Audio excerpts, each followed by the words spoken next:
চলতি বছরে upper primary TET পরীক্ষার আভাস পাওয়া গেলেও প্রাইমারি টেট পরীক্ষা কি হবে বা কবে হতে পারে, বা প্রাইমারি টেট পরীক্ষা বা টেট পরীক্ষা যে সামনে হতে চলেছে সেই পরীক্ষার প্যাটার্নের কি কোনো পরিবর্তন ঘটবে বা কি রকম পরিবর্তন ঘটতে পারে, এই সমস্ত প্রশ্ন এখন প্রচুর স্টুডেন্টের মধ্যে কিন্তু ঘোরাফেরা করছে। তো আজকের এই ভিডিওতে তোমাদের এই প্রশ্নগুলোর উত্তরই দেবো, যেখানে আমি বলবো প্রাইমারি টেট পরীক্ষা হতে পারার চান্স আছে কিনা, কবে হতে পারে, টেট পরীক্ষার প্যাটার্নে কিরকম কি পরিবর্তন ঘটবে, এই সমস্ত বিষয় প্রশ্নের উত্তর আজকের এই ভিডিওতে দেবো। তাই স্কিপ না করে পুরো ভিডিওটা শেষ পর্যন্ত দেখার জন্য অনুরোধ করব। তো সবাইকে ওয়েলকাম জানাই আমার ইউটিউব চ্যানেল সৌভিক পাল ইউটিউব চ্যানেলে। আমি হলাম তোমাদের সৌভিক স্যার, যেখানে টেট এবং এসএলএসটি রিলেটেড বিভিন্ন আপডেট কিন্তু টাইম টু টাইম পেয়ে যাবে। তার জন্য চ্যানেলটিকে সাবস্ক্রাইব করে বেল আইকন প্রেস করতে কেউ ভুলবে না, এবং আমাদের টেলিগ্রাম চ্যানেল এবং WhatsApp channel link video description বক্সে পেয়ে যাবে, সেখানে কিন্তু অবশ্যই জয়েন করবে, কারণ সেখানে জয়েন করলে বিভিন্ন ধরনের আপডেটগুলো টাইম টু টাইম তুমি পেয়ে যাবে। আর তুমি যদি টেট বা আপার প্রাইমারি টেটে প্রিপারেশন করছো, আমার সাথে কানেক্টেড থাকতে চাও, তাহলে টেট বা আপার প্রাইমারি টেট লিখে যে স্ক্রিনে নাম্বার রয়েছে 8583890659, এই নাম্বারে তুমি কি করবে, হোয়াটসঅ্যাপ করবে। আমি আমাদের টেট রিলেটেড যে হোয়াটসঅ্যাপ গ্রুপ সেখানে জয়েন করিয়ে দেবো।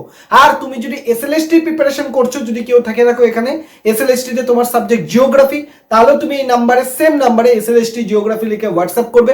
আমি আমাদের ডেডিকেটেড হোয়াটসঅ্যাপ গ্রুপে তোমাদেরকে জয়েন করিয়ে দেবো। তো মেন যে প্রসঙ্গটা নিয়ে আজকে আলোচনা করব সেটা হচ্ছে যে আপার প্রাইমারি টেট পরীক্ষা হওয়ার সম্ভাবনা রয়েছে। পুজোর আগে বিজ্ঞপ্তি বেরোনোর কথা আমরা জানি, আর তোমরা সবাই জানো আপার প্রাইমারি টেট মানে হচ্ছে 6 থেকে 8 অবধি যে স্কুলের শিক্ষক নিয়োগ, সেই প্রক্রিয়া।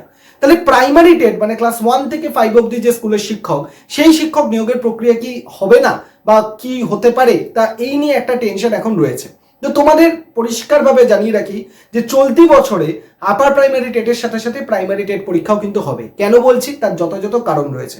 কারণ সুপ্রিম কোর্ট থেকে বলে দিয়েছেন যে যে সমস্ত মানে প্রাইমারি স্কুলের শিক্ষকরা রয়েছেন তাদেরকে কিন্তু আবার পুনরায় টেট পরীক্ষা দিতে হবে। তো সেক্ষেত্রে সেই আমরা ধরে নিতে পারি যে চলতি বছরের মধ্যেই কিন্তু টেট পরীক্ষা আমাদের হবে, কারণ সরকার, পশ্চিমবঙ্গ সরকার কখনোই ইন সার্ভিস টিচার এবং ফ্রেশার্সদের আলাদা করে টেট পরীক্ষা নেবে না। তারা কি করবে, সেম পরীক্ষায় কিন্তু নেবে, যেখানে ফ্রেশার স্টুডেন্ট এবং যারা ইন সার্ভিস আছেন তাদেরকে একসাথে পরীক্ষা দিতে হবে। এবং চলতি বছরে কিন্তু দুবার করে যে টেট পরীক্ষা হওয়ার কথা বলা হয়েছিল, তো সেই অর্থ অনুযায়ী 2026-এর যে অর্থবর্ষ চলছে, সেই অর্থবর্ষ যেটা মার্চ অবধি চলবে, সেখানে কিন্তু আবার টেট পরীক্ষা বা প্রাথমিক টেট পরীক্ষা হবে। তাহলে আপার প্রাইমারি টেট পরীক্ষাও তোমাদের আসতে চলেছে পুজোর আগে বিজ্ঞপ্তি, তার সাথে সাথে প্রাইমারি টেট পরীক্ষাও কিন্তু তোমাদের হবে, এটুকু একদম 100% কনফার্ম তোমরা ধরে রাখো। এইবার প্রসঙ্গটা যেটা আসছে যে টেট পরীক্ষা আমরা যদি দেখি যে অন্যান্য রাজ্যগুলোতে অলরেডি হয়েছে, যেমন উত্তরপ্রদেশে হয়েছে, হরিয়ানাতে হয়েছে, ঠিক আছে, ঝাড়খণ্ডেও নোটিফিকেশন বেরিয়েছে, ফর্ম ফিল আপ চলছে। তো সেক্ষেত্রে আমাদের রাজ্যেও কিন্তু টেট পরীক্ষা খুব শীঘ্রই হতে চলেছে, এটুকুনি শিওর। তাহলে এবার টেট পরীক্ষার নিয়মের কি পরিবর্তন ঘটবে, এবার তোমাদেরকে বলে রাখি যে টেট পরীক্ষার মধ্যে নিয়মের একটা পরিবর্তন ঘটবে। কি, টেট পরীক্ষা কিন্তু এনসিটিই নিয়ম অনুযায়ী হবে। তাহলে স্যার কি এতদিন এনসিটিই নিয়ম অনুযায়ী হয়নি?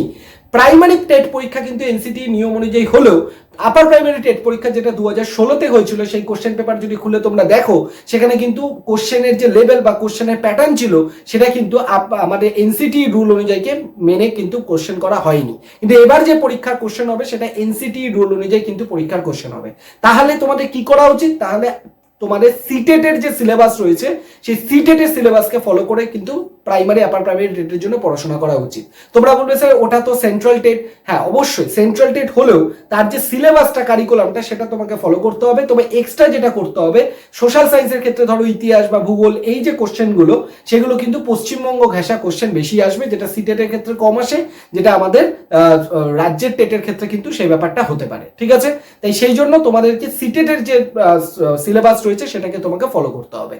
এইবার প্রশ্ন হচ্ছে, আমাদের 50,000 শিক্ষক শিক্ষাকর্মী যে নিয়োগের কথা বলা হয়েছে বাজেটে, সেখানে কিন্তু আমাদের মুখ্যমন্ত্রী বলেছেন যে ইউপিএসসি মডেলে পরীক্ষা হবে।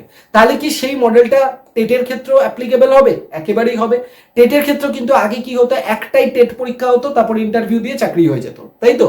কিন্তু এখন কিন্তু আর সেটা হবে না। অন্যান্য রাজ্যগুলোতে যেমন সুপার টেট অর্গানাইজ করা হয়, যে প্রায় মানে টেট পরীক্ষা হলো, তারপর সুপার টেট পরীক্ষা হলো, তারপর ইন্টারভিউ হয়। তো আমাদের রাজ্যেও কিন্তু টেট পরীক্ষার পর সুপার টেট পরীক্ষা হতে পারে, এবং এই সুপার টেট পরীক্ষার পরই কিন্তু তোমাদের ইন্টারভিউ হবে।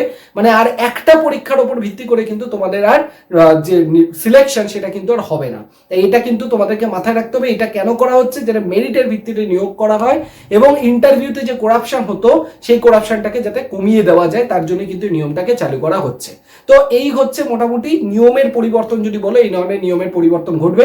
আরো একটা কথা তোমাদেরকে বলে রাখি যে আমাদের আগে টেটের যে ওয়েটেজ, যে ওয়েটেজটা ছিল আগে 5 নম্বর যে ওয়েটেজ, যেটা অত্যন্ত কম ছিল, তো সেক্ষেত্রে এখন কিন্তু টেটের ওয়েটেজ বেড়ে যাবে। টেটের ওয়েটেজ যদি দেখো আপার প্রাইমারি টেটের ক্ষেত্রে 40 এবং প্রাইমারি টেটের ক্ষেত্রে কিন্তু ওয়েটেজ 25 হতে পারে, ঠিক আছে।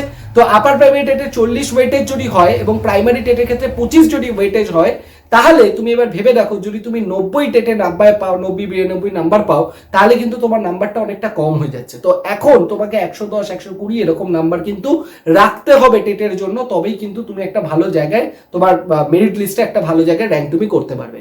তাই এখন থেকে তোমাদেরকে ভালো করে প্রিপেয়ার করতে হবে।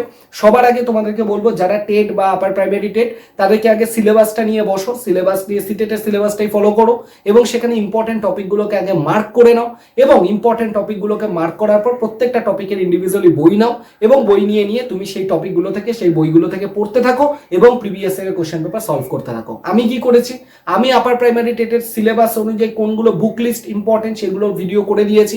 না জেগে থাকলে আপার প্রাইমারি বুক লিস্ট বলে তুমি করতে পারো, অবশ্যই পেয়ে যাবে আপার প্রাইমারি বুক লিস্ট সৌভিক্সের, বা চ্যানেলে ভিডিও সেকশনে চলে যাও, পেয়ে যাবে। আর তোমরা যদি চাও প্রাইমারি টেট এবং আপার প্রাইমারি টেটের সিলেবাসের ইম্পর্টেন্ট টপিক কোনগুলো সেগুলো তোমাদেরকে আমি সাজেশন করে দিই, তাহলে অবশ্যই ভিডিওর কমেন্ট সেকশনে তোমরা জানাবে, আমি সেটার উপরও কিন্তু একটা সেপারেট ভিডিও করে দেবো, যেখানে প্রাইমারি টেট এবং আপার প্রাইমারি টেট দুটো সিলেবাসের কোন কোন টপিকগুলো ইম্পর্টেন্ট, যেগুলো আগে তোমাদের পড়া দরকার সেটা তোমাদের পড়তে হবে। যদি তোমাদের প্রয়োজন হয় অবশ্যই কমেন্ট করবে, আমি সেটা তোমাদেরকে বলে দেবো।